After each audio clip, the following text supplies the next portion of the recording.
నేను అఖిల భారత కార్మిక సంఘాల సమాఖ్య ఏఐఎఫ్టీయూకి రాష్ట్ర కార్యదర్శిని. అట్లాగే నెల్లూరు పట్టణ రోడ్డు మార్జిన్ వ్యాపారుల సంక్షేమ సంఘం సండే మార్కెట్ కమిటీ కూడా 1984 నుంచి నేను గౌరవాధ్యక్షుడిని. సండే మార్కెట్ అన్నది రోడ్లో ఉన్న చిరు వ్యాపారులని పోలీసులు కొట్టి మీరు రోడ్డు అడ్డంగా ఉన్నారని చెప్పి దాని కారణంగా వాళ్ళకి ప్రత్యామ్నాయ స్థలం ఏమని చెప్పి మేము ఆందోళన చేస్తున్న దాని కారణంగా ప్రభుత్వం వాళ్ళు 84లో స్థలాన్ని ఇచ్చారు. కోఆపరేటివ్ బ్యాంక్ చుట్టూత ఇప్పుడు 84 నుంచి ఇప్పటిదాకా కూడా ఈ 47గా ఈ మార్కెట్ నడుస్తూ ఉంది. అయితే మేము ముందు నుంచి పెట్టుకున్న ఇంటి సూత్రం ఏమిటి అని అంటే ఇతరుల చేత చెప్పించుకోకూడదు, మనమే సెల్ఫ్ డిసిప్లిన్ పాటించే పద్ధతిని అమలు పరచాలని చెప్పి అనుకున్నాం. అట్లా మొదటి రోజుల్లోనైతే సైకిళ్ళు కానీ స్కూటర్ల మీద వచ్చిన ఇంటి వాళ్ళకి కానీ ఎదురుగా పెట్టి పార్కింగ్ చేసుకొని వస్తేనే వస్తువులు ఇచ్చే ఇంటి వాళ్ళు. ఎందుకంటే సైకిల్ మీద నిలబడి మాకు వస్తువులు ఇవ్వమంటే ఇచ్చే ఉంటాడు కారు. అటువంటి రూల్స్ అన్నీ పెట్టుకున్న దీంట్లో నుంచే మొదట్లో నుంచి దేయం 40 ఏళ్ళుగా మీరు చూస్తే మార్కెట్లో తగిలిచ్చేయండి దాంట్లో ప్రతి పక్కా బిల్డింగ్లో వ్యాపారం చేసే ఉంటాడు కూడా 10 అడుగులు ముందుకు వస్తాడు. కానీ ఈ మార్కెట్లో మాత్రం మీకు ముందుకు రావడం అనేది లేదు. 5x5 చెక్కబొక్కులో ఎట్లాగైతే ఇది చేశారో ఆ రోజు ఇప్పుడు కూడా మేము దాన్ని కంట్రోల్ చేస్తూనే ఉన్నాం. పరిస్థితుంది ఎవరైనా ఒకవేళ ముందుకు వచ్చినా కానీ.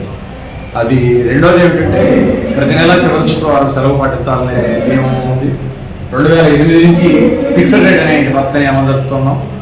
లీజులు అనేంటి అక్కడ మార్కెట్లో సెలవు. ఈ పద్ధతులను పెట్టుకొని స్వయంగా ఎవరైతే దాని మీద ఆధారపడుతూ ఉన్నారో ఆధారపడే కుటుంబాలే దీని మీద బతకాలనేంటి దీని మీద మేము నడుపుతూ ఉన్నాం. అధికారంతో వచ్చే సమస్యలను మేము పరిష్కారం చేసుకుంటున్నాం. కొన్ని సందర్భాల్లో ఎదురు తిరిగి పోట్లాడాల్సి వచ్చినా కానీ పోట్లాడి నిలబడి, ఎందుకనంటే మేము చేసే ప్రతి కార్యక్రమం వెనకాల యాక్చువల్గా రీజనింగ్ ఉంటుంది.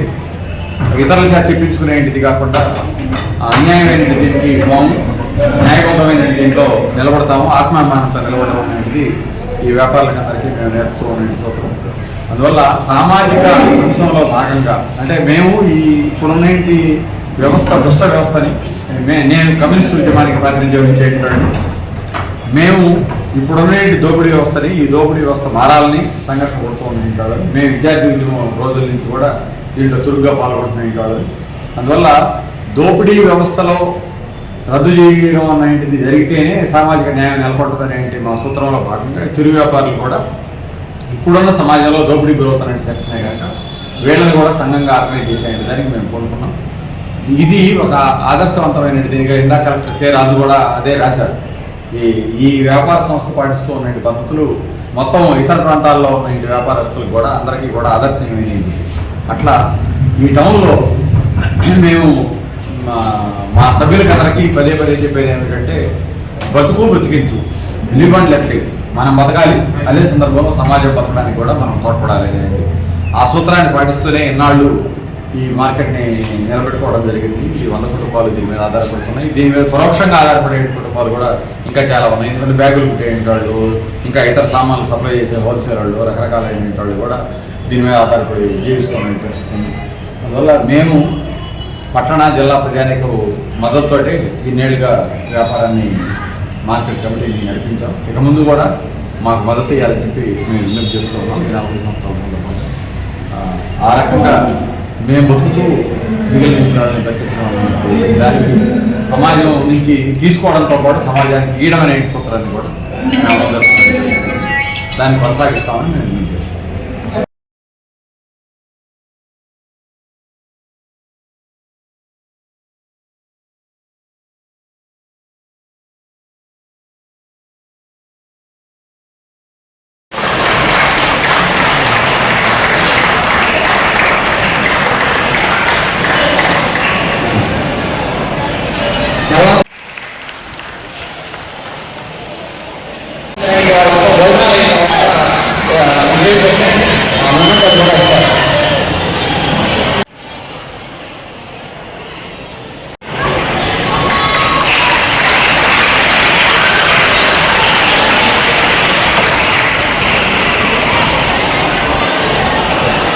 వ్యాపారం చేస్తూ ఉంటే వ్యాపారమే కాకుండా ఈ వ్యాపారంలో ఎదుర్కొనేటువంటి అనేక రకాలైనటువంటి ఒడిదుడుకులను ఈ 40 సంవత్సరాలుగా నిత్యం ఎదుర్కొంటూ వస్తూనే మీరు నిలబడ్డారు. ఆ ఒడిదుడుకులు సామాన్యమైనటువంటి కాదు.